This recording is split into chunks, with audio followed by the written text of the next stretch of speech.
only become a deterrent, I think, if there's more publicity.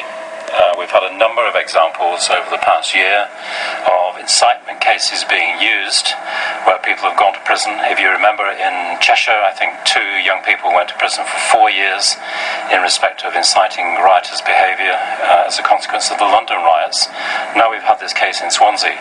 There tends to be media publicity around the time there are cases, but I think generally the population needs to be much better informed about the consequences of tweeting and Facebook and LinkedIn and so on, both criminal and civil consequences. There was a survey conducted by one of the big global law firms at the end of last year, and of all the respondents, something like 64 or 65%, and they were mainly young people, had no idea of the potential legal consequences of actually going online, whether it's blogging or using social networking sites.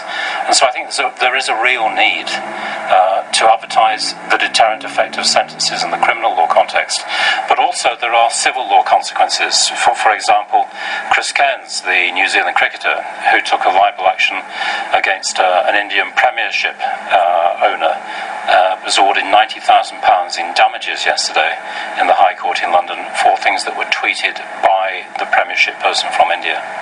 You must remember that at the moment the crime that's being charged is incitement, which is a common law crime, and basically incitement to commit anything that is illegal could amount to that offence. So there's great potential there for prosecutors to bring action against people. You must also remember that there is the possibility of using specific legislation. For example, the Racial and Religious Hatred Act creates an offence of stirring up racial or religious hatred, and specific offences like that can be used as well. So I think there's every possibility that successful prosecutions could be brought.